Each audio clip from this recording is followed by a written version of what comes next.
do we need to revisit some of these child labor laws? Just maybe just knock them off the books. I mean, if your kids can start doing the gig economy, I mean, take the load. Hey, do their part, okay?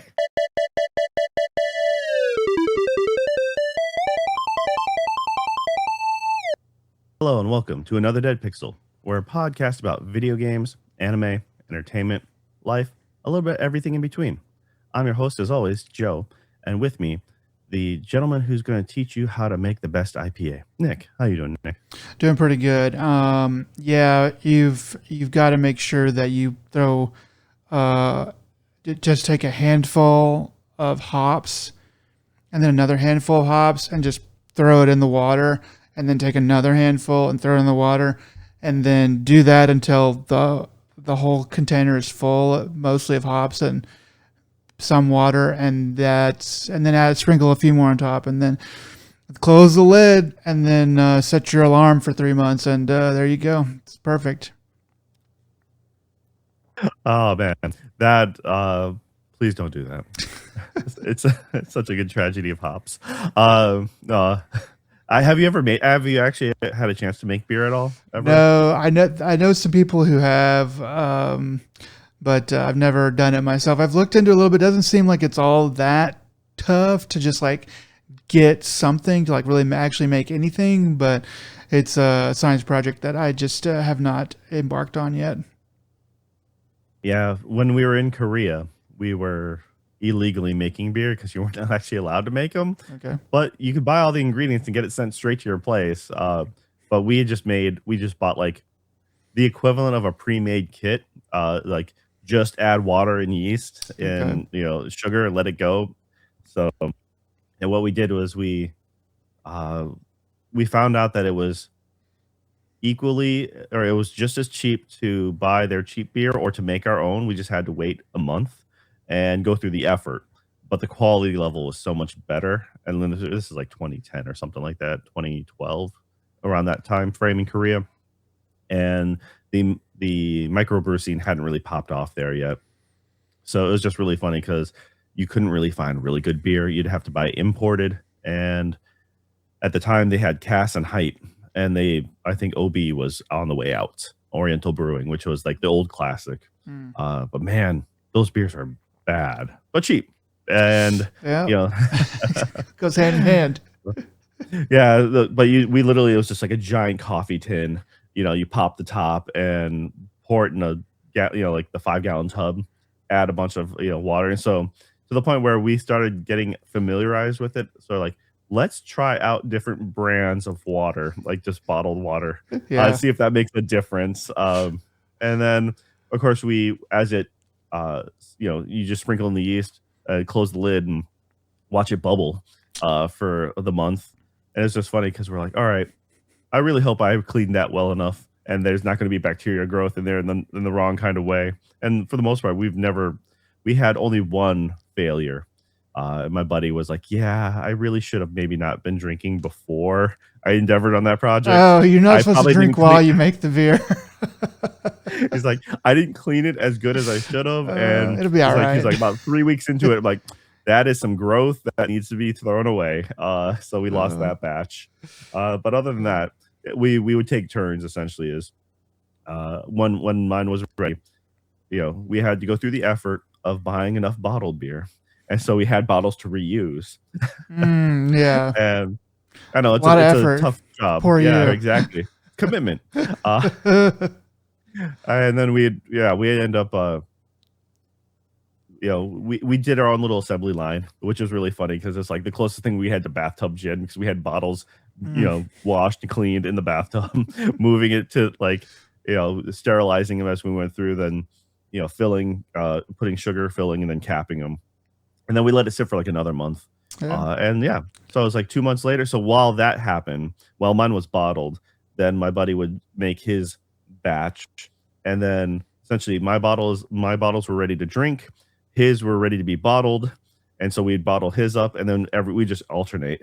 So we had a steady flow going. It was pretty great because we were like, all right, well, let's see how this turns out. And we'd meet up for like once a week, and have ourselves just a good, stupid movie night, make some good food and enjoy some decent quality beer for us. So some movies are enhanced by alcohol, and some movies are hindered.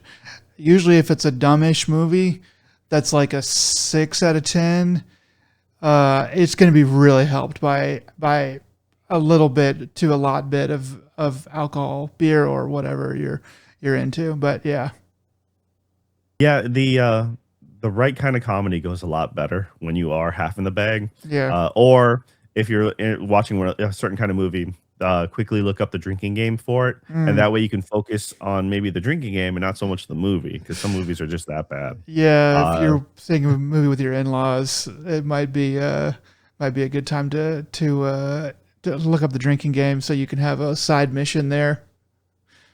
The Mummy has a great drinking game, and so does Escape from New York. Those are my two favorite that I've probably Yeah, done. And both are great movies on their own, but they are so much better when you're drinking with friends.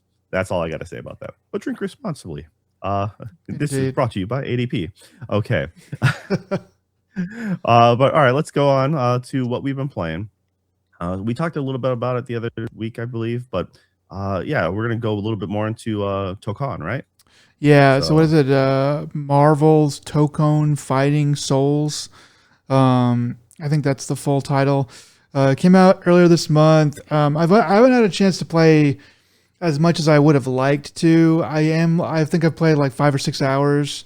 I've gone through the first. So there's obviously like online and versus mode and stuff like that. But they also have kind of these story campaign modes where you take a different sets of the main characters and you go through like their version of the campaign. And so I've gone through. I went through the first one of that, and then I went through the second one, and that it was pretty much the same difficulty until I got to the final boss, and that is where it was like, oh yeah, this is. I'm not ready for this. So I don't know what the others are really like because I started to do some other things. Um, but yeah, like that's sort of where I stopped, I guess, in the progression of the game. I did. I decided to try to go a little bit further in with Spider-Man and try to learn some of his techniques. And like, there's a spot where you can do. I forget what they call it, but it's basically like deep dive on a character where you can go through the basics and then you can go through some of the more advanced stuff and then like the combos. But I got stuck pretty early on the combos. Like there's like one combo like the second or third combo. I was like, man, I just can't make my fingers do that like that quickly. Um, so I tried a bunch and I was like, okay, so I'm gonna move on. And I played a couple of versus matches and stuff like that. Won a couple matches. Definitely got beat beat down pretty hard by a Carnage. Um, and but there's still some people playing online. I would have expected there to be more, but that's sort of just kind of the way of it right now. But overall, it's a fun game. It looks really nice. It feels pretty nice. All the characters are really cool. I can't wait for them to add some more. But yeah, it's a pretty good game. I imagine I'll be playing it on and off here for the next couple weeks or a few months even. yeah, I'm kind of mixed on how I feel about this game at this point. The My kind of overall mindset is like it's fun, but the fact that the way this is set up is unlike the Marvel versus Capcom games where it's 3v3 Yeah. and you have each person has a full meter. This does not have that. It's like you have one health meter between the four people, Right. and that's the hardest thing for me to originally get used to, because I'm sitting there, my brain is just like trying to work out like, hey, I'm beating these other guys without even seeing their other members, and that's kind of like really weird. I was just like, I never faced Carnage in the actual campaign because I'd always beat their team before I get a chance, Yeah. and it's like I'd actually forget about, like, I'd only use like one or two of my extra ults, and I never really used the third person.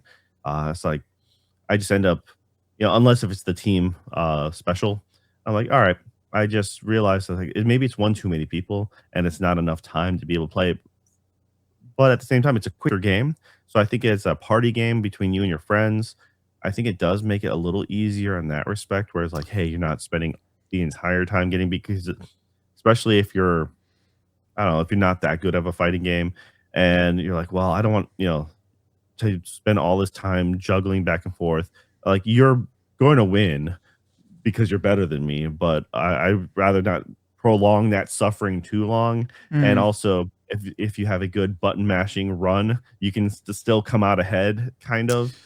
So because it's just like, oh, while if it's a longer, endurance run of a game, it's like, oh, yeah, you got me there, but I'll just swap out my character and I'll just dominate you now. So Yeah, I think probably I couldn't tell if it's just because I'm not the best at fighting games or if I'm just really bad at fighting games because I don't play them all that much.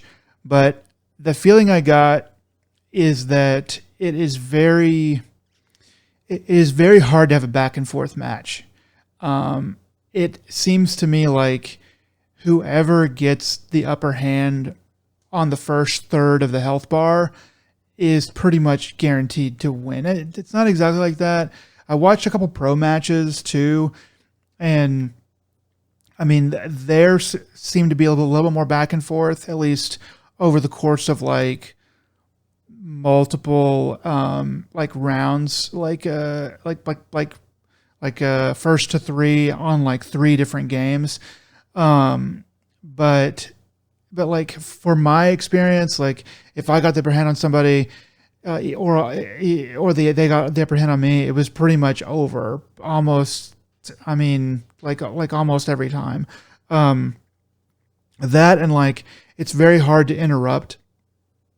So once you start getting juggled, like have fun. You're losing half your health bar, because they're gonna be able to like do some sort of special move and then like juggle you in the air for like literally like 5 or 6 hits. And if you miss your window to get out of that, then they're probably going to get like 3 or 4 more free hits on you. So I would like to see a bit less arcadiness from this game, probably. I'd like to see a bit more like, okay, here's 3 or 4 windows of opportunity for you to get out of being juggled or like stun locked and stuff like that. But I mean, as far as like the way that it feels beyond that, it does feel pretty nice whenever you do get like a combo going and stuff like that. And they don't make the combos too hard to achieve, at least the low level combos too hard to achieve. The ones that I tried in the training simulation and stuff to like actually advance as a character, they're just like stacks on stacks. It's like do like this combo, then this combo, then this combo, and then this combo, and then you're done. It's like that is like a lot. I feel like you could back this off a little bit, give me a little bit of some more low hanging fruit. There's sort of like not really a median. Everything just feels like a little too easy or a little too hard, and there's not a good middle ground for me as a player, I feel like. I'm not sure how I feel about this and compared to their other works, as Arc it system, were. you mean? Yeah, Arc System games, because I felt like, for example, Dragon Ball Fighters, Yeah. um, that one was very accessible. It had like the right level of difficulty for new players, but I think it had a lot of more complexity. I think with that, it was a great love letter to the series, to the fans. That one had so many Easter eggs, depending on who you're playing as. If you were doing the classic mashups, they'll do a lot of referencing to previous battles and stuff like that. It was really clever. I really liked it, and I think that's where the charm really set in. Yeah. That game had a lot in the like other menus and other things that I just never took part in, so I just didn't really care. Kind of like the lobby system in Guilty Gear Strive. Yeah. It's just like there was a lot to do, but I'm lazy and I just didn't want to do it. Um, Persona 4 Arena was really good, and so was their sequel Ultimax. Persona 4 Arena Ultimax. Right. Um, those games were kind of I think I knew about Arc Systems beforehand, but I think that around the Persona 4 series is when they started doing like really good tutorials. I felt they were starting to really introduce new players into it, making it more accessible and kind of doing the auto combo features. Like if you just mash the one button, you're gonna do a basic auto combo. Right. But there was they started refining their ways to let like legit players interrupt and all that other stuff, which beyond me. I enjoy watching it, but I cannot play to that level, and I just don't have that. Yeah. I'm happy with being mediocre, but also being competitive with my friends. Yeah. I mean, I think that they have found their niche in making arcadey fighter games that you can get into and enjoy. Watching your characters or whatever do their thing. But that just don't really have a lot of longevity and depth to like the gameplay. Like there's like Street Fighter and Tekken seem to be the Pepsi and Coke of the hardcore, like high ceiling of expertise fighting games, and everything else is like, well, we're not really going to break into that market, but we can like maybe get a few of those players for a little while and have some people like buy our game and have fun with it. Like I felt like Guilty Gear Strive was pretty close to that, but when you look at, and I could be wrong about what actually ends up there, but and now the name has escaped me, but the fighting tournament, the fighting game tournament that happens every year called, what's it called, Joe? We were joking. Evo. We've made jokes about sending you to Evo every year. Yeah, Evo. Whenever we get the Patreon. Yeah, once we get that Patreon up. Like Evo, like when you look at like what actually ends up at Evo, there's Street Fighter is the main event. Tekken is usually there, I'm pretty sure. And then there's like whatever the new latest hotness is for people to just kind of screw around on, and the Smash Bros. If they allow it, they might allow Smash Bros. But like Nintendo will allow Smash Bros. Nintendo will allow Smash Bros. Which, my goodness, like why don't they? But whatever. So when you look at that, it's like, okay, these are the serious fighting games. These are the ones that people continue to play, that there is a high ceiling on, where you really can see who actually can separate themselves in terms of skill, like down to like literally like one person. And I just don't think this game is really to that level. And I think you can tell by how many people are still playing it. It's not a very old game. And I like was playing it on a Friday night, and talking about like a central United States server had like 74 people on, and I was kind of like, I feel like this should be in the thousands, but I guess that's just me not being in the loop on like fighting games. But this game just came out, like in 6 months, there's going to barely be anybody on there. It's just going to be people that are really, really good at the game, which is kind of the par for the course for fighting games, I know. But I just kind of would have expected a few more people on there. But then again, I need to check again on like a couple of these other nights to see like where it really ends up. But it was also a little framey whenever I got on. Maybe that's my internet. But it was a little bit like there were quite a few rollback frames that had to be done. And I'm pretty sure that I got some victories because my connection was better than the person that I was fighting, because they didn't seem to like really react very much. I mean, they were reacting, but like very not like what I would expect. Anyway, so there's a lot of things I like with this game. It is flashy. It is nice. I think that it could probably, it has enough of the single player kind of aspects to get you to have some fun for a while. But if strictly speaking, if you haven't already bought this game, or you are not already sure that you're going to love it, it might be pretty nice to actually wait for this to go on sale. 'Cause I know this is going to be like on probably a 30 at least % discount by Christmas, and probably probably by Thanksgiving, if not even earlier than that. So that, and they did have some problems with like people being able to log in. I think on Steam early on, it has pretty mixed reviews. I think right now on Steam, but yeah. So there's plenty to kind of be hesitant about if you're not fully on board. But it is really cool, and it does feel fun. I do like getting in there, playing as Captain America or Spider-Man. Storm is super strong as well. I think like some of the pros that I saw, like Storm popped up, Wolverine was huge on there, and but you'd have to dig around to see like who's like the best. I did think I saw like that Black Panther is like the most powerful, but that might have been with one particular patch. I don't know. Either way, it's pretty fun, but there's definitely some things that probably needs to have worked out with it. Yeah, it's one of those things that I enjoy my time with it. I think it's going to be so. Comparing it to other games, like I said, I still think this is a solid B.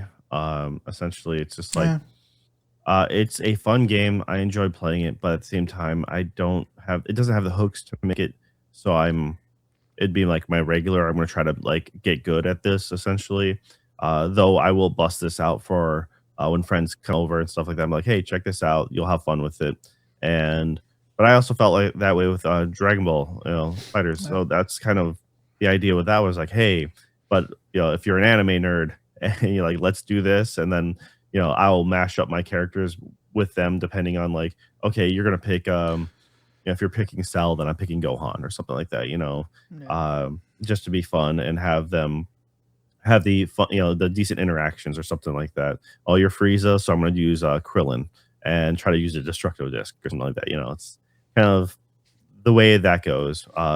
Simple, quick, and easy. But like I said, the art style's fun.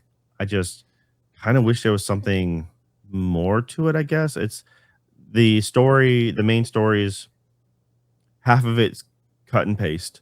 Like all the cutscenes are the same, Yeah. and then it's just a little bit different from like it's a what if scenario of like, okay, well, what if the X-Men became the champion to go ahead and win and fight the champions? And I mean, it makes me want more, I guess is what it is. It's like I like it enough to Yeah. actually want more, and their artistic interpretations of the different superheroes is really fun. Uh, I'm surprised I'm surprised they're not leaning more into like I don't know, trying to do crossovers or like maybe Marvel, the cinematic universe wants to stay pure and don't want to dilute their property. But part It of me is was like, still early why? days though too. Yeah, because I'm like, it seems that you think that they'd want to use this as a side piece to help as free advertisement for their new stuff, especially with the whole Doom and Fantastic Four and stuff coming up. So Well, you've got Doom. I mean, yeah, you've got Doom in there, so he's a little bit. He's not a character that's really been talked about that much in the past couple of years. But I guess he is kind of one of the main villains. I don't know. You could have switched him out for a lot of other ones, but I feel like they probably knew that they're making Doom, and so they probably told Arc System, hey, we need Doom in there because he's going to be a big part of this movie coming up. We want to go ahead and get him in the game so people can, can have what is it? We can have synergy in the marketing or whatever. It is early days. I think that there probably will be some crossovers, especially as the time goes on, in maybe a year from now, and you can do some different crossovers somehow or some way. But like Star Wars or even like Alien, you could even throw that in there if you really wanted to. Whether or not they will, it remains to be seen. But yeah, like the cutscenes, like the fully animated cutscenes are pretty nice. Some of the story scenes, like the story scenes, are basically break down to like a animatic style, and if you know what that means, it's like it's not a full animation. It's like simplified characters, simplified movements. That and it's pretty well done. It's a half motion comic setting, so it reminds me of Max Payne, actually. Yeah, it's definitely a motion comic. So, which this this being about comic book superheroes lends itself to. It works, but it does feel a little bit budget on that aspect, and on that aspect too is where I'm like, if we had done this, but then we just like ran it through like AI to like make it fully animated, I mean, we'd have something gained and actually nothing lost. No one would have lost their jobs. But I know that's like not what people want, and I respect. It depends on the system. quality. I mean, they especially when this game was in development, they could have ran it. They could have done a test scene, and like it just looked weird enough because I know for anime, anyways, whenever they still use, they're still using really crappy cell shaded or CG, and it just looks really wonky. And if it's depending on how they're using it, it's still very jarring. There's a lot. It's gotten a lot better without a doubt, but there's still a lot of scenes where like, oof, dude, you should not have done those motions or that fight scene like with that look, because it looks like hot trash. Yeah, and I respect Arc System for not taking the risk and for them to be like, okay, we're just gonna make this story stuff that you're not really gonna care about. We're just gonna make it as best we can, and it works because of the material, and we're just gonna leave it at that. That's fine. It's just a sort of something I was wondering as I was playing it and watching these motion comics, being like, if you could. I mean, I've seen other things that do take this level and then they just run it through AI, and AI can fill out the in between animations. Like, I think we're headed that way anyway, but either way, that'll probably be in some other game at some other point. But besides that, yeah, it is a good game to bring friends over and show them, because it's very, very flashy and it has everybody's favorites, and it is fun to smash people with. So yeah. All right, cool. Well, let's go to what we've been watching. Nick, what have you been watching? So, I watched a movie called Bad Lieutenant, Port of Call, New Orleans.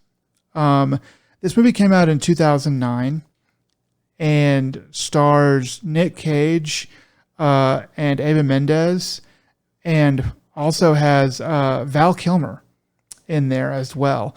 Very small role for Val Kilmer, but he is in there a little bit. This movie was directed by Werner Herzog, who is pretty famous for some other movies and documentaries that he's made. I'll let you look him up if you want to. But I first heard about this movie.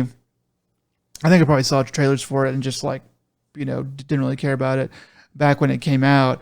But I remember somebody bringing this movie up, and that person was on Giant Bomb back in the day, and his name starts with an N. Navarro. Alex Navarro. Alex Navarro.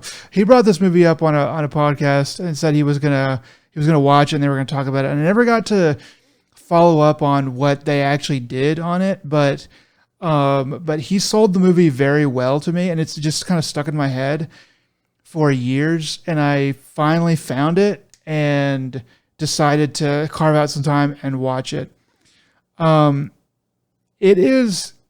It feels like a bad movie, but it's actually pretty good. It has some pretty good scenes in it, but it does feel like a B movie, I'll say. So Nick Cage is a lieutenant at a police police station, and he hurts his back early in the movie, like in a way that like causes like permanent nerve pain, and so he gets addicted to taking painkillers, and then it kind of slides from there. And there's some really weird scenes in this movie. Um, there's there's just a lot of really weird stuff in this movie, but it's still filmed pretty well. Um, probably my favorite line in the movie is it's my lucky crack pipe. Don't you have a lucky crack pipe? To which the person says, no, I don't have a lucky crack pipe. Um, and yeah, it kind of all fits together. Um, I don't know if I could recommend it, but if you want to see a weird Nick Cage movie, of which there are many, then you could watch this movie and you would probably be satisfied in having watched a weird Nicolas Cage movie. Uh, so yeah, I don't really know what else there is to say about it. Um, yeah, yeah, check it out. So my rule of thumb with most Nicolas Cage movies, back to our conversation before, is most definitely enhanced with drinking. Yeah, this would be So definitely helped with a good bottle of a good six pack. Yeah, this would be really helpful with that. once again, maybe find a good drinking game. Some and then it lets you stay focused on that. And it's just once again, it's just like you have to have a buddy to have accountability. You just can't be like, nope, I did pretend like I didn't hear that. I'm tired of drinking. No, no, no. You gotta have someone call you out, and therefore you have to drink as well. Like a good drinking game will have ones where you are counting on your hands because you're behind and you're like in the middle of drinking, and then all of a sudden you're like, oh, they triggered something. All right, they did it again. And then again, you're like, okay, wait, now, all right, next drink. And then, oh, wait, you're down one. And then you're like, oh, wait, no, you're back up and you're back up again. You're like, dang it. So, yes, Mean Girl. We did a good drinking game with Mean Girl during Mean a Girls is typhoon. fantastic. The Don't drinking game remember for the Mean end of Girls that is movie. fantastic. It's Africa, this things that like things that you would have never really that when it's a rule, you're like, why is that a rule? And then you watch them and you're like, okay, yeah, that is weird that is just something that happens in that movie over and over again. But yeah. All right. I've watched a bunch of weird stuff lately, kind of all over the place. So, all right. Being a fan of anime, reading a lot of manga and stuff like that, isekai is a standard trope at this point. Kind of found this weird Netflix show having to do with isekai, and I'm like, all right, this seems like if this was an anime, I'd most definitely give it a shot. I absolutely hate K dramas.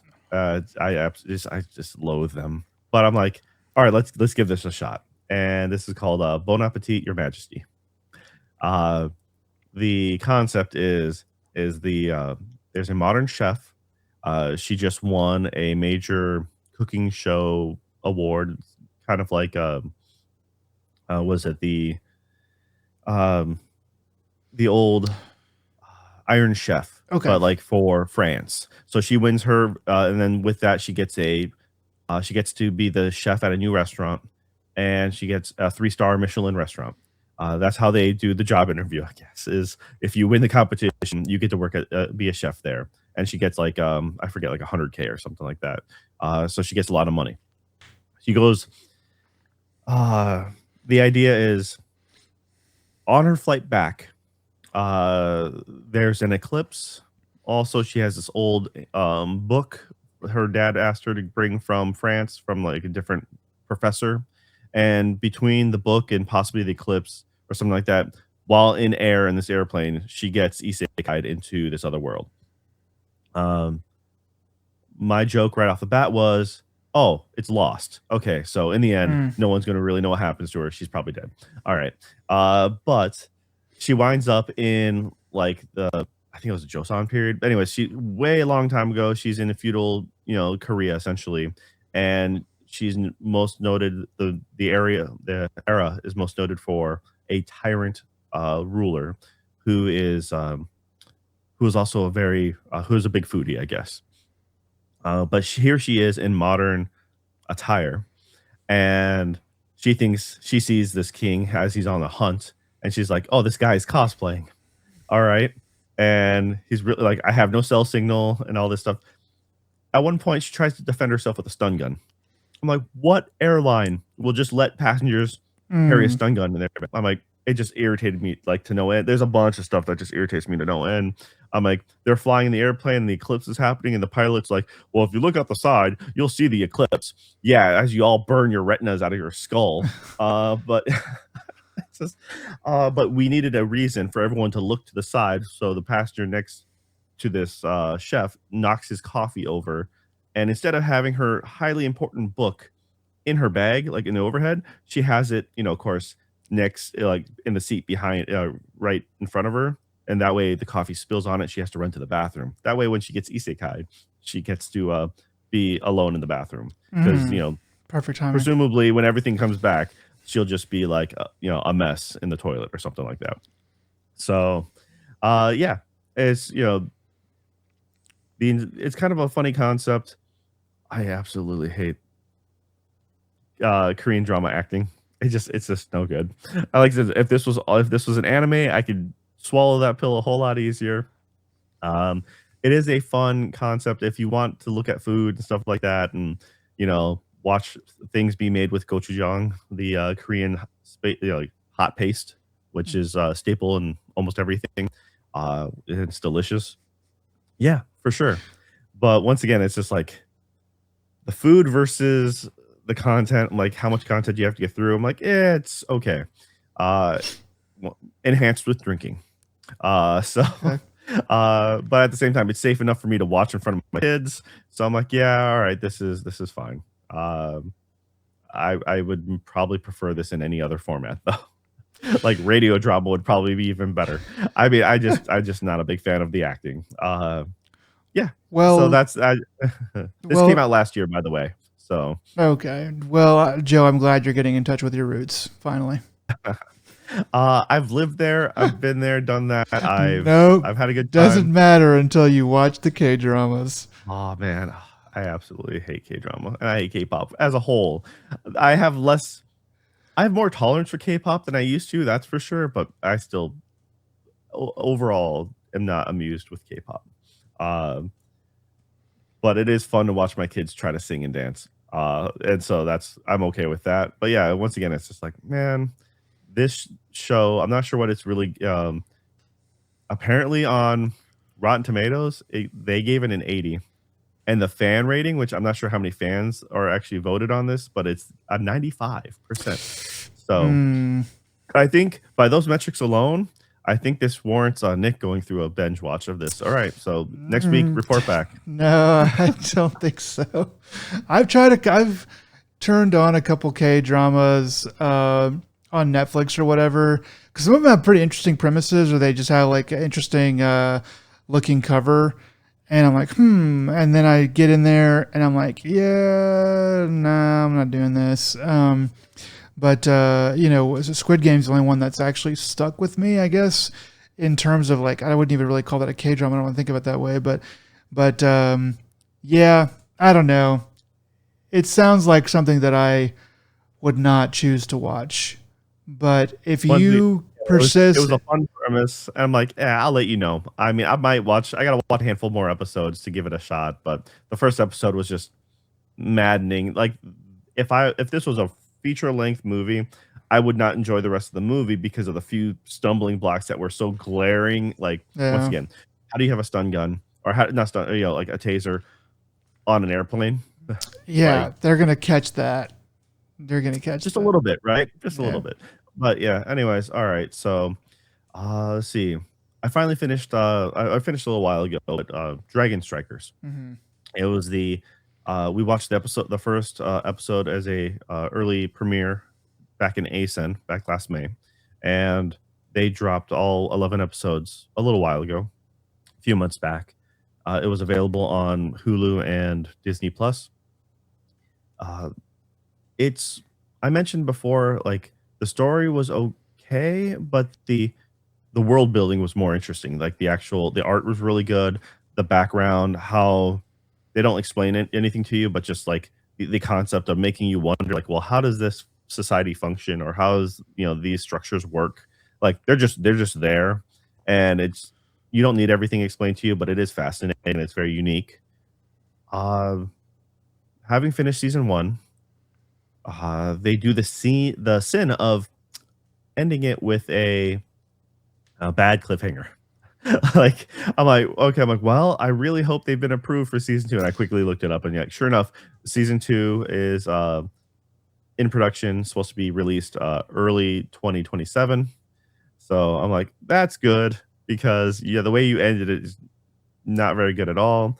The last handful of episodes have some really bad story decisions. Okay. Uh, like you're in a school setting, so when you have people of authority attacking students, you're like, wait a minute, no red flags there. No one's like you guys interrupt it, but you're not going to be like, well, okay, wait, now let's get some disciplinary action. No, they're just like, let's just move on. And I'm like, It's a fantasy world, so I guess that's part of the fantasy. yeah, it's just like it's the just like Pokemon, the fantasy of like having pets fight each other. Yeah. So it's just like that's okay. It's just they're only like 10-year-old kids traveling the world by themselves. That's all good. So you got to look beyond certain things, and that's the way I'm kind of trying to look at this.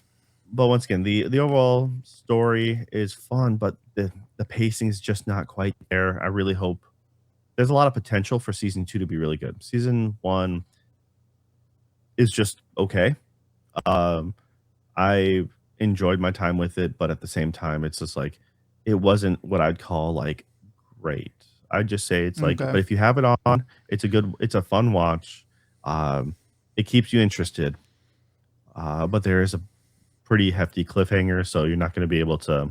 I mean, so a couple of fun things at the end, like little reveals and stuff like that. Like, okay, now you got me interested, and now you're done. I'm like, you aren't supposed to introduce new questions or new things at the very last minute. Uh, so it's but anyways, I still kind of recommend it. If any of these things sound interesting to you, if it's less about the soccer, more about the world and the characters. Um, because once again, you're looking at 'em like, how is that not a foul? How is that not a red card? But who cares? It's fun action. So if you can turn off that part of your brain and just enjoy the spectacle, then it is. But once again, if most other things of this nature, I would be saying I don't like. Yeah. So it's kind of I'm being a little hypocritical here, I guess. I don't know. Is there something about it that I like enough to Well, look beyond I mean, or past it? from what I So did see of it, it does set a good atmosphere. It is trying to do things that are visually like more like unique or try hardy, I guess. Even if the story is sort of the same, where it makes bad choices a little bit, that can kind of be forgotten because the moment to moment is all right, and it's a big thing. There's a lot of shows and stuff where it's like, well, they make some weird choices, but the moment to moment action is enough that's what I mainly care about. So that can kind of help with something like that too, I think. yeah, without a doubt. So all right, and then the last bit is I just happened to notice on Netflix they had the old series of this old anime of Magical Knight Ray Earth. This came out in like '94. Uh, Kind of an early staple or early works of the group Clamp. Mm, They made Cardcaptor Sakura. They made the old movie X or anime movie X. Um, they've done a lot, and Chobits as well. So Magical Knight Ray Earth is a unique anime. Uh, it's a it's an early isekai in the before isekais were popular. Three girls from three different schools, all on their class field trips to the Tokyo Tower. Also, early Clamp had a real big love for the Tokyo Tower. mm, Um, so they all get the three main characters are summoned by a captured princess, and essentially are there to try to free their world from the grip of this evil magician. And it's it's really nostalgic for me. I really like the art style, though it's very much early. Like you're talking about early '90s anime. You're like the the buggy big eyes, but then you see them like have a luster or a sparkle to them the way they're detailed. Right. Uh, and characters have a lot of sharp points, like their between their facial features or like armor and stuff like that. This goes from a fantasy setting to later on. Slight spoiler, but it's in the opening cutscene, so you can't really blame me for it. But it turns they also like throw in mechs in there, and Okay. you're like, wait, what? It's just like kind of out of nowhere. Like now you have mech suits. Okay. Uh yeah, there's some interesting character developments with the overall series, and it's I really do think it's a solid series as a whole. I mean, when you hear Magical Knight Ray Earth, you're thinking, oh yeah, it's like, is this just like another magical girl thing? Like, nope, this is not Cardcaptor Sakura, most definitely not. Um, it's more of a fun adventure. I remember them having a Super Nintendo game, and I probably just played the emulator, like the translated version. I don't think they ever came with like an official one. And I remember being pretty basic, but fun enough. And also, just anime of that era had the same soundboard for a lot of the sound effects, explosions or like certain noises and stuff like that. And so it's all triggering those like synapses in my brain, like, oh, I forgot about that lightning noise. That lightning noise was in everything back then. But it's kind of great. So yeah, anyways, I like Magical Knight Wraith, but I'm also rewatching it because they're rebooting it and it's supposed to be coming out October 7th. Um, so this is they've recently started rebooting a lot of things. I don't remember the manga anymore. I read the manga ages ago, but a lot of these old shows are getting the reboot treatment. Like Sailor Moon got it to make it look and follow the story of the manga more closely. Hmm. Dragon Ball with their Kai, and I think they're doing. I thought they're doing Bleach as well. They're doing like a Bleach abridged version or like more streamlined. So Yeah, because I uh, think Bleach kind of famously had to do a lot of kind of made up arcs, while the manga caught up with where they were because the anime was going so fast through it. yeah, so once again, I recommend Magic Knight Rebirth, but also if you don't want to, just wait to release the reboot. Hopefully, it'll be good. I don't really fear that it won't be. I mean, if anything else, I don't think it'll be worse. I think they can maintain the same quality. It'll just have a certain crispness to it. My only concern is when it comes to like the mechs or maybe the monsters, they're going to go ahead and try to make it CG, more CG than it would be otherwise. Right. And going from the old hand drawn style to that will be irritating. And it's like without a doubt that they are going to. I just can't see them doing the mechs without making it like 3D rendered, and I Yeah. just that's just if I hope I'm wrong, and I hope to be disappointed, in that or I hope to be incorrect, but I think I'm going to be disappointed because I think they're going to go the cheap and easy way, and unfortunately, when it comes to a lot of these studios too, uh, I know with Sailor Moon, they notoriously came out and it was undercooked. Like characters were drawn funky on the TV release. At one point, like Luna, the cat, she looked like an hourglass. Like her waist, the cat's waist was next to nothing. Uh, And it was just like badly drawn. Like no editor looked at that. They're just like they just got a pass. And but then come Blu-ray release, it's all fixed. So mm, and that's kind of what that's I guess started getting that to a lot of fans' attentions. Be like, oh yeah, apparently it's more common than you realize that the version that airs on TV is actually uh, a hot mess. But most people are just excited to see it when it first comes out, and then they are able to do all the touch ups behind the scenes when they actually release to DVD or Blu-ray. So, all right, yeah, that's it. So Nick, you always choose the news for the week. What do you got for us this time around? not too much this week, but we'll go over some of the higher highlights. So basically, about a week ago, there was a longer gameplay trailer for Wolverine, which is coming out mid September, and people on the internet did not love everything that they saw with that, and I'm not sure if it was a minority or a majority, but whoever it was pretty vocal about it.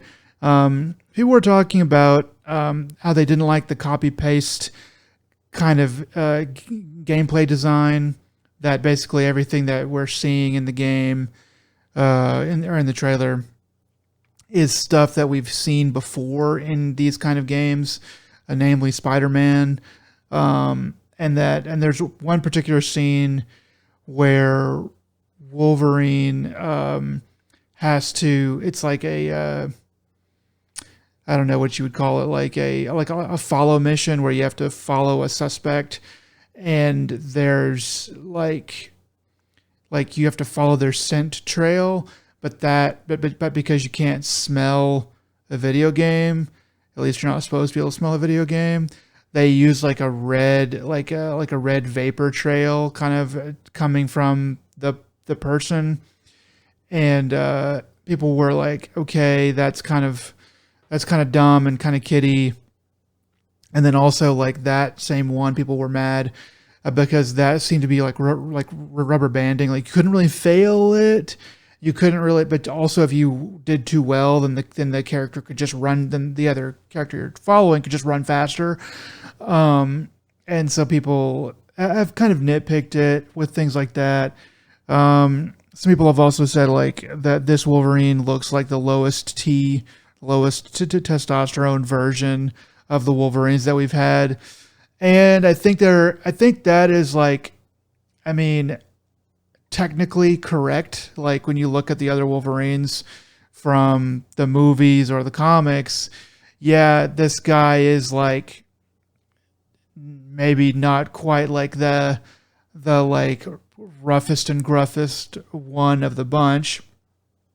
I heard people say that Sabretooth's voice cracks. From what I've seen, I haven't seen everything that Sabretooth has said, but from what I have seen, that doesn't really ring true to me. I'm like, he's acting and he's yelling, but I don't really hear a voice crack. I don't really hear that. But I sort of understand what they might be getting at, because there is a little bit of a change there. To me, it's not that big of a deal, but people are kind of upset about it. I think it's a minority opinion. I think most people, I don't think it's going to affect game sales. I think most people are kind of looking at this sort of the way that like they look at every game, is like, okay, that looks kind of cool, or that looks like meh, or whatever. But I think that a lot of the hate is coming from a hardcore contingent of gamers, and I've watched a few YouTube videos about some of the hate, and kind of people being on their side, on the side of the haters, and being like, yeah, we've got to, like, they keep trying to make these games like this, and they keep trying to make games that are like very boilerplate and don't really do anything new or interesting. And I was thinking about it, and I was like, yeah, that's what this game is. Like this game, haven't played it, so I can't say for sure, but just looking at it and understanding the like where we are in 2026 in video games, this game is for the 35, 40, 45-year-old dad that can barely hold their eyes open, that gets to play 1 or 2 games a year, and like they're like, Wolverine, oh yeah, I kind of want to play that, and so they're gonna go buy it and they're gonna play it and they're gonna have like a good time or whatever. But it's got to be for a wide audience too. It's got to be for that guy. It's got to be for the teenager. It's got to be for the 8-year-old. Maybe not the 8-year-old, but we'll just say the teenager, and for kind of everybody in between. And yeah, like some of the gameplay does look similar to other stuff that we've seen, but it looks pretty well executed as far as I can tell. And I'm just like, I don't really know what you guys want this game to be. Like, this game is not your like indie darling. This game has to sell gangbusters. It's a Marvel game. It's from what in Insomniac, right? Um, Yes, it's Insomniac. yeah, It's I agree with you on the fact that this is what it's it's hitting the notes that it's meant to hit. I first thought instead I realized you said has to hit a wide audience. I thought you said white audience, and so I was like, that too. whoa. Um, yeah, I mean, I guess just statistically, numbers wise, those nerds are the most, but at the same time, well, if you're looking at Marvel Spider-Man, by Insomniac, it's uh the first Spider-Man game, solid. You had good some all right DLC came out, and then you had the Miles Morales standalone. You get what you get with those is you get a really fun story, but you can also just play around in the sandbox that is the city. I'm not sure how sandboxy this game is. It feels very linear for what they've shown. Yeah, Only because they're like, you got to chase this person or you got to make it to this point, and so it's very feels very rushed in as far as the pacing goes. But that acts for a very good trailer because it's action paced. You makes don't it look want them like to you're just doing things instead of being aimless. yeah, you don't want them to like, yeah, here's how you can jump in a taxi or something, or like, it's like, I don't know. It's so I'm not really sure in the end if this is considered a linear game. But once again, it's just like, yeah, as far as his testosterone level, how angry he is, his rage meter. Well, I mean, Wolverine has gone through a lot of iterations. Episode 1 of the original cartoon from the 90s has him being a little baby pining over Jean Grey, okay? Yeah, So he it's just looks like that tough, is but yeah, he is kind of like he is just sort of like background guy that's just like wants to get with Jean Grey. Yeah, he's whining like a little child. So I mean, it's like, yeah, that's not very very alpha, very like Logan strong. Uh the the Wolverine movies or the Hugh Jackman series of films has come a long way. And then I felt when they went with like Old Man Logan, I forgot what the actual movie was I called. think it's called Uh, Logan. oh, was it? Okay. I just remember watching it and being like, wait, did I miss a film? Like it was jarring. I was just like, wait, was I supposed to see Apocalypse or I forget if that was or not. But I was just like, I have no idea what's going on right here. Like I feel like there's a rough time jump that we all missed, and there's some major story sequence or something like that. So, and in that one, he wasn't the most. He was angry at moments, but once again, it's like I feel like the times have changed, and you can only have so much gore and viscera while he's carving through enemies. Uh, Without it becoming like desensitized and just becoming just like boring or annoying, especially if you have canned animations for certain kill sequences. Because then it's just going to be God of War all over again, the old God of War, where it's just like, okay, every time you come to a certain enemy, you know how to do this button mash time sequence, or this is going to be the same canned animation again and again. Uh, Insomniac makes a decent open world game, at least as far as those concerned, and they have cutter enemies. I mean, in Spider-Man, you have different gangs or law enforcement groups that have the same exact outfit, so they're generic as anything. Because guess what, you can't really have them be all individuals, or else that just takes up way too much effort. And like as the story progresses, well, they carry more varied and difficult weapons, and they Yeah, have higher armor and they hit harder. But other than that, it is pretty bland on the open world front. um Spider-Man happens to like every time you see a certain car chase, you're like, okay, it's going to end in two or three different ways. And the moment you flip the car, you just have to button mash that X or switch it to press and hold, and just hold it down, and then you'll auto succeed every time. And it's just like, okay, that's just busy work at that point.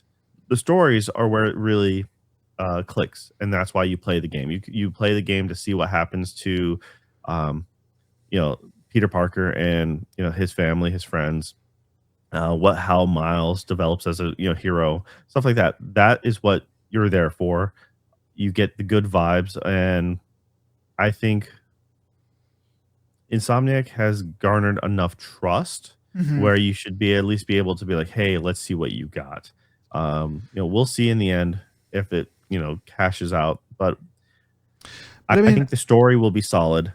The gameplay, it's popcorn fodder, like you mentioned. It's just like it's there to be entertaining, not to be you're not playing like next level fighting game. You're not supposed to be that, it's not a Souls game, like so that would be interesting. though that would be interesting. Yeah. I mean, this game is not intended to push the limits of like what video games are in 2026. Like this game is a casual game. This game is a game for casuals. And that's how they plan to make money. They want to get a wide audience. They have spent a ton of money on this game. They've spent a ton of marketing. It is like Sony partnered game or whatever. And like it's not everything is for you in general. Just because you like a certain superhero doesn't mean they're going to make the game of that superhero for the way that you want it to be. It's like, okay, I'm a big time League of Legends player, big time Dota player or whatever. Like, why don't they make Wolverine like that? Why don't they make like a MOBA with X-Men?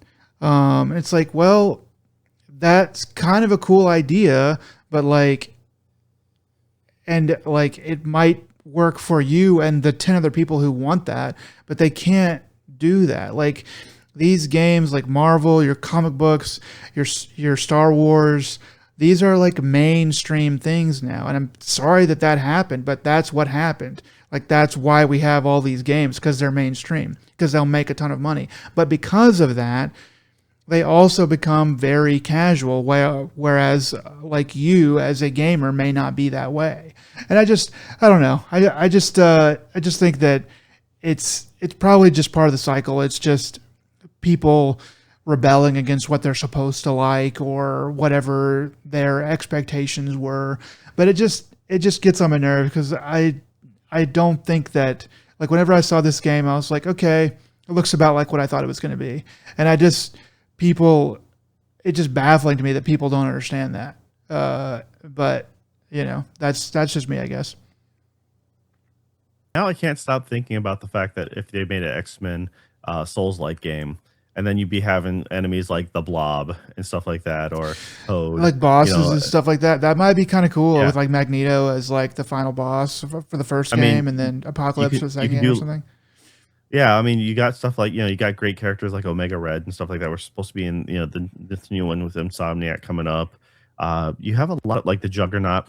There'd be a lot of decent things you could do with a Souls like game, making just the enemies super hard or super difficult. Yeah, but Uh, it's just like that's like not what most people think of when they think of us when they think of an X-Men like game. Like most people are like, I want to like smash him and kill everything in my way. I want to be. It's like you want to be Doom guy, not Souls guy. You want to be the guy that has where demons are stuck in a room with you, not you stuck in a room with demons. And but like at the same time, like I could see like a really awesome. I wouldn't pick Wolverine. I'd pick somebody like Gambit probably, or maybe Nightcrawler. That would be a pretty cool Souls like game with one of those characters. But like Cyclops or Storm or Rogue or Colossus, that's not going to make a good Souls like game. It's very few characters, and they're not going to throw the IP around, for something like that. They're just not going to do it. But Yeah, as far as X-Men properties go, though, the games have always been casual. When yeah, some of the best games are that way, though. It's meant to be played with friends. A lot of times, you got the Marvel Ultimate Alliance games, which were like the Baldur's Gate Dark Alliance, kind of genre where it's like you and a friend play and have superpower mashups.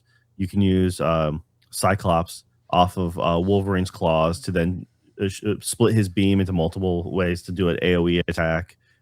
You can. They also made the X-Men Legends games, which was great.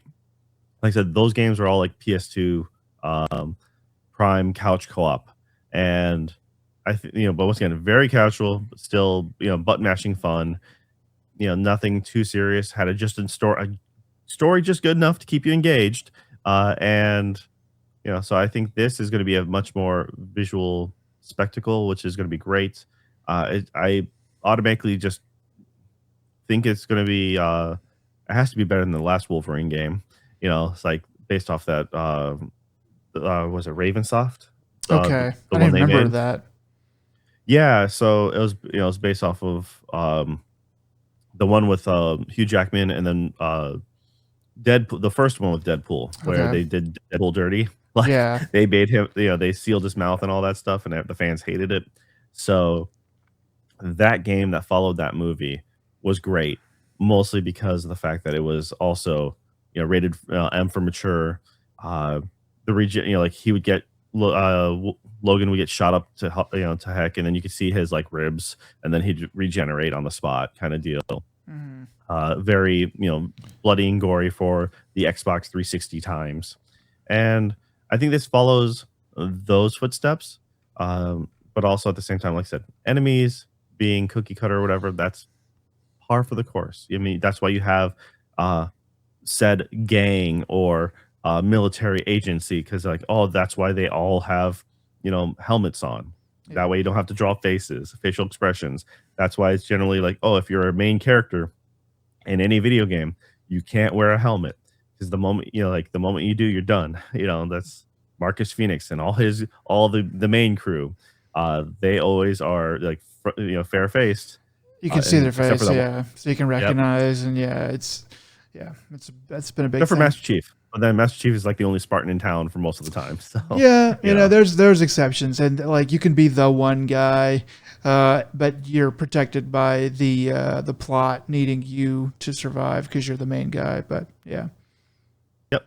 So all right. I honestly think it's not, I think people are getting a little too angry over nothing. But once again, it's just like I don't know. yeah, Just temper your expectations. That's all there is to it. yeah, and I keep them pretty tempered. I don't usually pull stories like this because this happens with basically every major-ish game that you're supposed to like or whatever. People try to pick it apart and stuff like that, and but I'm just kind of like I don't really expect this game to be like my game of the year or anything. I think it's probably going to be at best probably an 8 out of 10. And I think that's probably maybe 8.5. If it's like really super like, oh, that's really super cool, but I'm not expecting this to be like the moon or anything.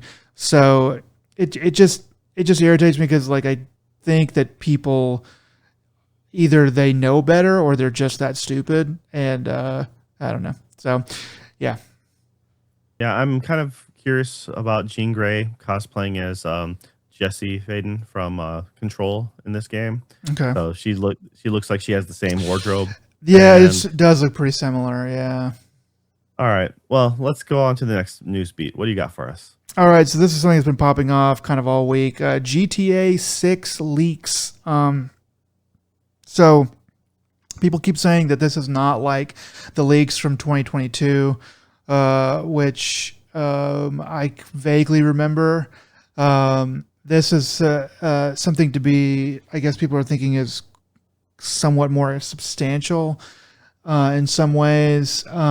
So they seem to be coming from a PC version of the build. I've watched some of the footage that is being, or that there is online. You can find it on the X account of the person. The person dropping this is their username is CYBERLEEK, CYBERLEEK. So it's a double E there at the end instead of EAK. They seem to be somewhat activist oriented, but it's probably just a virtue signaling cover to get people to fund their meme coin, which they seem to be pushing with every release.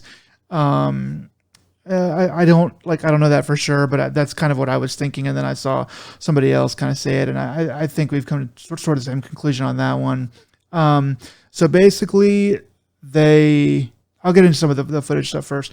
So there's some plain footage that they've taken, which is pretty underwhelming. There's a fully leaked map of Leonida, which seems like they've taken screenshots and then sewed them together a little bit. It doesn't look like a natural map that would be in the game. There's a driving of like you're driving a fast car, like footage, which looks, pretty nice, pretty next gen or whatever. Um, and then, yeah, so that's most of what I've seen. None of it is really, I would say, damning or like world breaking or really anything that's better or it's more significant than what we've already seen in the limited amount of trailers that we've seen. But this person, CYBERLEEK, they want people to pay make payments to their Solana address, and they're saying that they will send everything, presumably all of their clips or all of their footage of the game that they'll send that once they have both 10,000 subs and $1,000 that has been sent to them. Somebody that I think Otaku interviewed or was talking to, named Vice Sit, VIC space CIT, like Vice City, I guess, like Vice Sit. That person says that they've looked into it a little bit and that it all seems to be an advanced kind of meme coin scam that has a long set of releases planned to maximize the amount of money that they're going to be able to put into the coin. And that basically if they can figure this out, that law enforcement probably is on the same trail and is not far behind, and that they'll probably be closing in on this person. I think they'll probably be closing in on this person pretty soon. But if people can kind of figure out where the meme coin is coming from and where it's being housed, the website's being housed on, I forget which website it is, but the website it's being housed on is the kind of site that law enforcement can force to reveal, who is behind the coin and stuff like that. So they're pretty much screwed there if that in fact is the case, which I think that it is. This person had some interesting commandments that they have put out, purported along with the footage. They like, the first one is that no consumer shall pay for a game through digital storefronts before release and independent review. Physical pre-orders for tangible media remain permitted.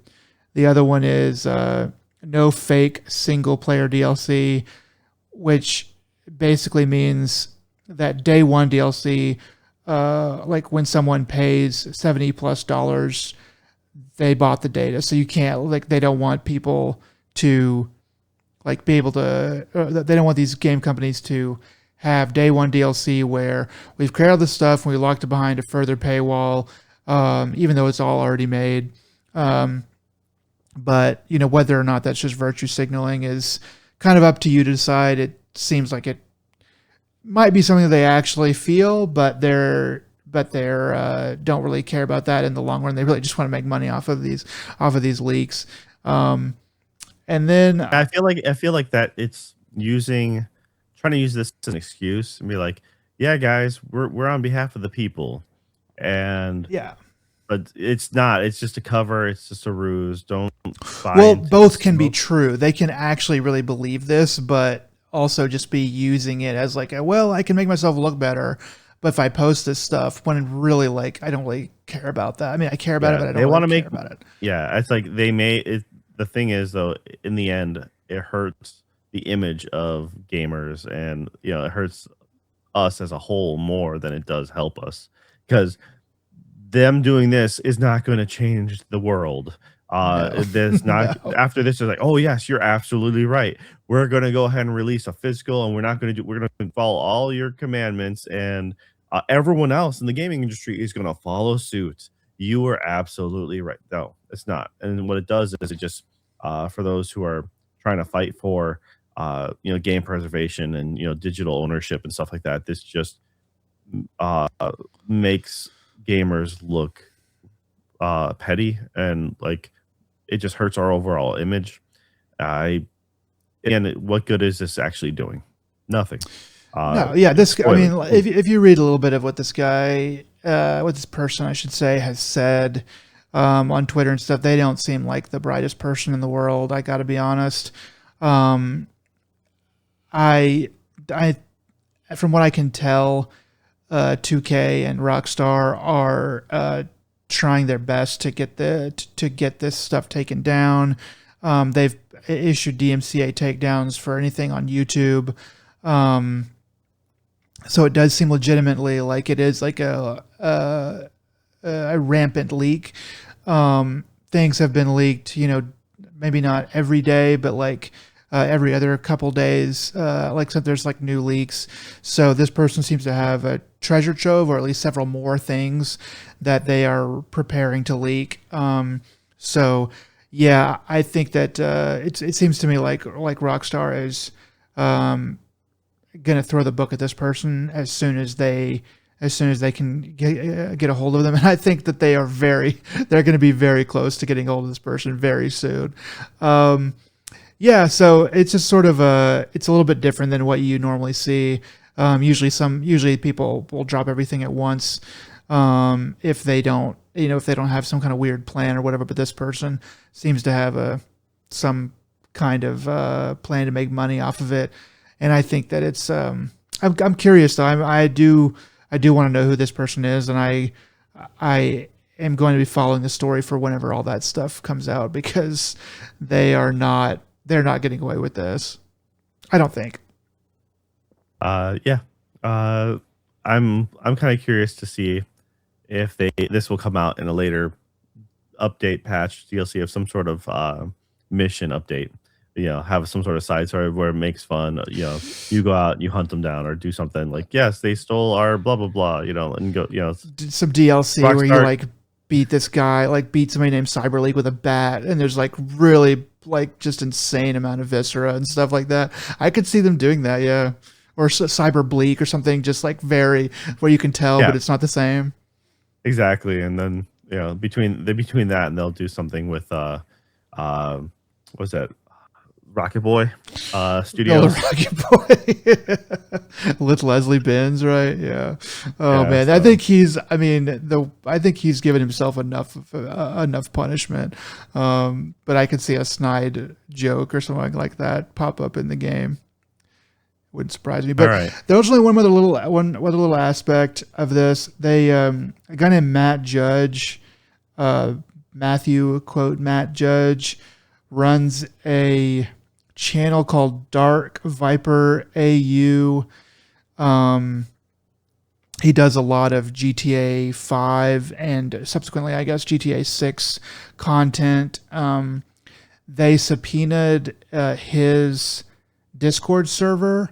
He did a 3-hour stream about it, and just saying like he doesn't know anything about it or why they would do that. They seem to think that he might be involved, and he said that he thought it might be because he made a comment about the CYBERLEEK guy that he can't drive because he's driving really erratically or badly in one of the videos, and so CYBERLEEK then seems to have seen that and then put that on his handle. And so this guy, Matt Judge, seems to think that they might be making connections that are not there, but it just kind of shows that they're kind of looking into all aspects. I doubt that this guy really has anything to do with it. He would have a lot to lose. He has several million people as subscribers. And so I think he's doing just fine without leaking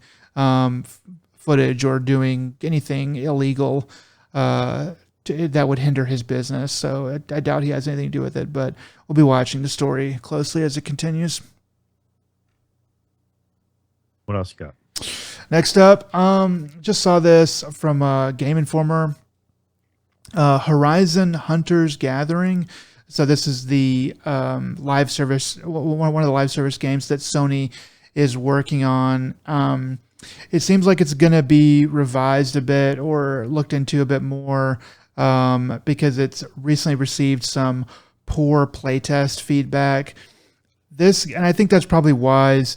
This game has been kind of in the crosshairs of some of the I don't even know like how to put it, but like the people that were cheering for Concord's demise and cheering for Marathon's fall. This is sort of like in their crosshairs as like they're forcing it down our throats. Don't let them. I don't want to call it like anti-activist. Maybe that's the best way to put it. Like an anti-activist, target game. And so like you and I think that we saw some of the gameplay, and just because we're kind of into Horizon, we thought, yeah, it might be fun to like get together and play a little bit of this and see what it's about. But some people seem to have kind of turned on it. So it might be wise for them to put this on the back burner and let it cook a little bit more, and then come out with something maybe a little better, or see what's what with it. But it seems like because this is the one that has that slightly more cartoony look, not quite Fortnite, but it's like going in that direction.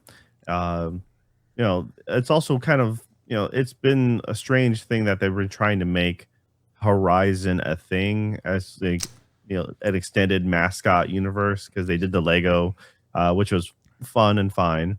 But at the same time, now they're doing this, and it's like, I get it. No one asked for this. No one was like, yes, we need more games in Horizon. We want sequels and full stories, not, it's like, now imagine if they were taking God of War and then they decided to do the same thing with God of War. People would be like, no one's asking for this kind of game with God of War. It's like, no, we don't need Kratos, mashing up with a bunch of other people in an open world. So I can see people's anger for this, but it's still, I'm curious to see what comes of it. It looks different, but at the same time, and people are afraid of different always.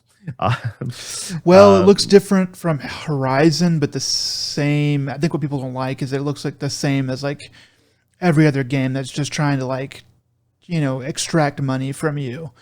And people don't really know what it's like trying to accomplish value wise, which I kind of agree. But it's also like, it's going to be probably free to play. It's going to be live service. It's like, is this really hurting you? The only playing devil's advocate, it's not hurting us unless if it's taking resources from doing a next good thing. Well, I think that it's not a great, like, it's not a move that I would make if I was Sony. I would not try to spin off Horizon into this other stuff. I think you have to have I think pretty much all spinoffs are cash grabs, like prequels. But you have to have a specific thing to spin off from. Like, let's just take One Piece, for example. You have like Luffy or whatever, but you've also got multiple other main-ish characters that are very distinct that people really love, each and every single one of them, or at least 5 main ones that people will like die for. You could spin one of those characters off into something and do something with that, or you could spin another one off. You can go different ways with that. Horizon doesn't really have that. Horizon kind of barely has its main character carrying it very well. I just don't think that this game or that Horizon is set for a game like this, and it just feels like they're trying to make fetch happen because they really want a money printer. I don't blame them. They want to have a Call of Duty that just, they can just print the same thing every year, and it just makes tens of millions of dollars without them really having to think of anything new. They can just have the coders, press the AI button and print a bunch more money. I get it, but this isn't it. And I think that if they do want that, they'd be better off going to try to buy it, which then again, I guess they thought they had that with Bungie, but maybe doing a bit more research and going out and actually best foot forward trying to buy something that is already in that vein, but that is also very expensive.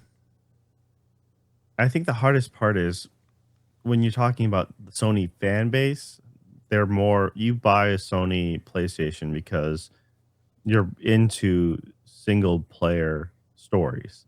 You know, God of War Horizon, Ghost of Yote, Tsushima, that kind of thing. You want your adventure, your Marvel Spider-Man, stuff like that. You don't want, you're not really in it for uh, the big multiplayer experiences per se, and so that's why I think that's another reason why games like Concord or Marathon don't catch on. Not only is it how the it is currently out of favor now, without a doubt, and people, all the fans have been proving that they don't want these kind of games. But at the same time, it's like I feel like this is a pitch that had ran a while ago, and it's just like it didn't quite get the memo, or we're already too committed, so we just gotta see it to the end. We're 2 years Uh, into the 3-year yeah, development. Yeah. exactly. And like we already see everything else is on fire, but like we can't bail now. And we'll just see what happens. And like I said, they're trying to retool it, which is fine, which is great. And the other thing is though, you can't you can't necessarily make the new PUBG or Fortnite without trying, right? So, it's like everyone's like, well, you can't just, it's like nothing's gonna happen. Well, if you're not doing anything, then of course nothing's gonna replace them. Eventually, something will catch on. And just like from Halo, Call of Duty came along, made a multiplayer experience that seemed to pull fans away. Same with Gears, like the unique, solid experiences. Um, PUBG came out, and then all of a sudden, like Fortnite. Well, Fortnite, you mean that zombie thing? It's like, nope, we're doing something completely different, and they made it happen. Apex came out, like, oh, isn't that just another thing? Like, yeah, but Apex still has a strong enough following, and there's enough of Valorant still has its hardcore group as well. So you I can't work with a necessarily hardcore say Valorant player. Yeah.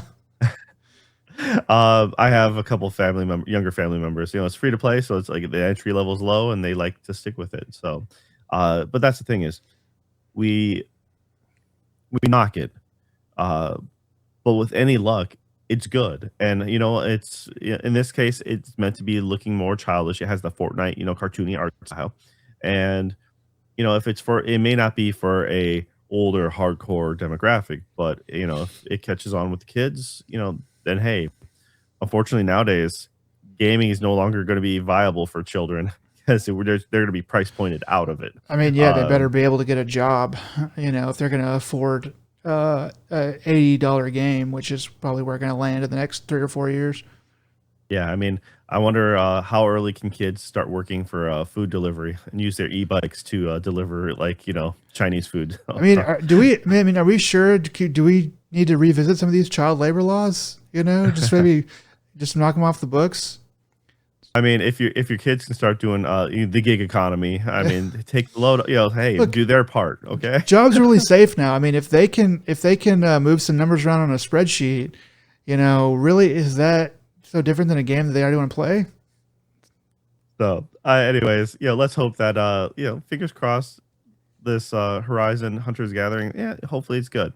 I'm not sure what to expect. I will if it's free to play, I'll goof around on it for a little bit. Well, I think in the old days, maybe it was just journalists or whatever, but like the old days, you used to hear journalists say, I want all games to succeed. I want all games to be good. They can't because that's the world we live in. It's survival of the fittest. There's only so many dollars, whatever. But I think now people are like, it seems like the content creators, the influencers are kind of going the other way, where they don't actually want all games to succeed. Like they want certain games to fail, and they're being very vocal about it. And Also, hate generates a really good revenue. viewer count. Yeah. Yeah, the more you hate on something, and that's why you have certain reviewers. It's like their goal is to spout like as much vitriol towards something, and what will happen is like they'll be like, I actually like this game, but let me rip into this anyways. But they'll say I like this game, as their like 2 cents, but then they'll just like, we got to lean into this because that's what people come here to see.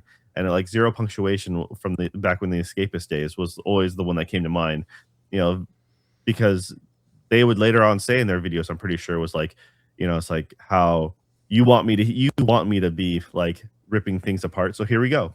You know, it's just like, yeah, that's where the numbers. I mean, like the moment that you have like a complaining thing or whatever, complaining rant. Everybody learns this on YouTube. Like you have a complaining rant, and that did like way better than like your normal stuff.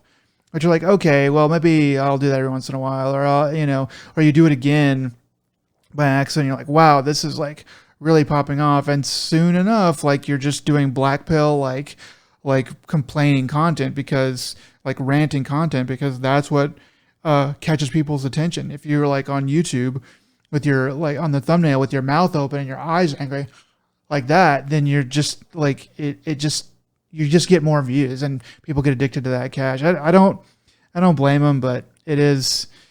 But I do blame them, because like they should have more integrity than that. But you know, was that Jeff Backlark back when he worked with CNET? One of his most popular videos was him complaining about the Switch, the OG Switch's kickstand, and how it doesn't work very well. And that was the most like one of the highest rated videos he's done. You know, at least at the time. Yeah, so. just like hate content is that's what is going to sell gangbusters, I guess. All right. Well, enough of that. Let's see what else you got for us, man. So next up, Blue Eye Samurai, which is I guess you could call it an anime. I think it's American made though. American animation that aired on Netflix back in 2023. I mean, you could still find it on there, but that's when it first came out. It's coming back in January of 2027, so kind of just around the corner, more or less. Which I hadn't heard that I mean, I knew it was coming back, but I hadn't heard exactly when. So I'm actually pretty excited about it. But so it's coming back for second season, and they have also said that the third season will be the last one. So the second season is about to come out, and the third season, whenever they do get to it, will be the last one. I kind of hope the third season will follow on a little bit quicker. It will have been like 3 years, probably a little bit more than 3 years since the first season came out. I've been looking forward to it. It was pretty popular back when it came out. I think it still has a pretty high Rotten Tomatoes score. I think that was in the article that I was reading as well. But yeah, rare to see pretty dang good American animation, or at least non like literal out of Japan animation. And it's, I mean, funny enough, it's about Japanese culture or whatever. But it's a fantasy, and it's good. I really liked it. I didn't expect to like it as much as I did, to be honest. But yeah, so I wanted to shout that out there here. All right, cool. I remember when it came out. I didn't watch it at the time. So. I think you should probably try the first episode. I would say you should probably try the first episode. If you try it and you're like, nah, then stay off of it. But I actually did think this was pretty solid. Do you remember how many episodes the first season was? I think it's only 8 or so. And I think that they're a little bit longer, to be honest. So I think they are like 40 minutes or something. They're not, your 25-minute anime episodes. They are a little bit longer, I think. But it has more of a grown-up feel, I think, for that too. Okay.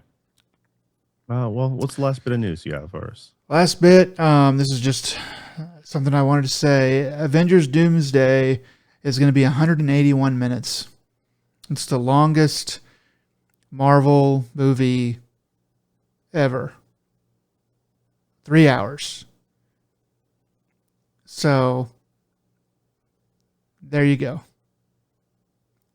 Well, back to 2022, Nick. You'll get your money's worth out of it. So yeah, I mean, that means it's a good movie because it's long.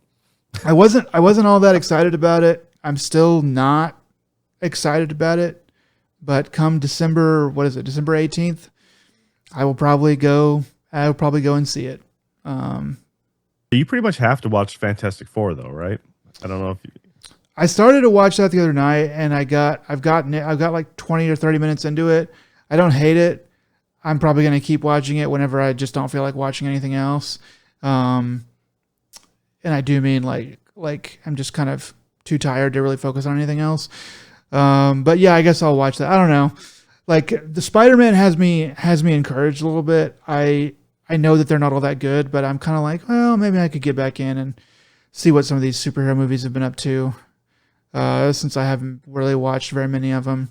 So I don't know. I guess I'll watch Fantastic Four and then see what else I need to watch before I watch Avengers Doomsday.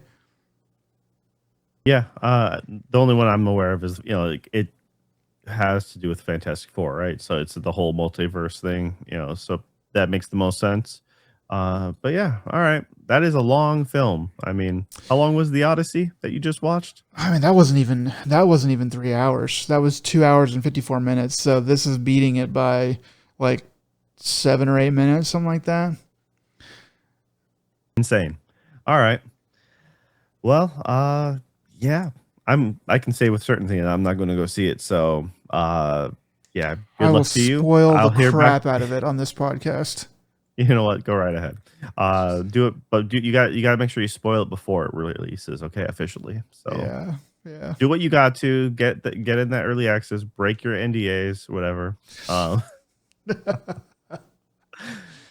Get a job as a theater employee just to see it early for the screening, so you didn't sign the NDA, but you work there and then just lose your job in the process. There you go. All for a bit. All right, guys.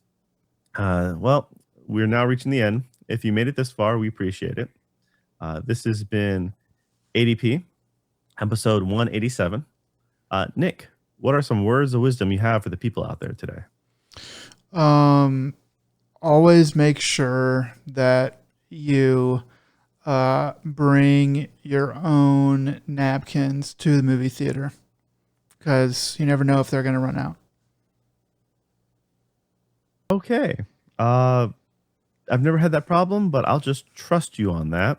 And I would say, to your analogy before of Street Fighter and Tekken being the Pepsi and Coke of the fighting world, I would say Arc Systems, their games are the Jones sodas. So they're very flavorful, a lot of fun.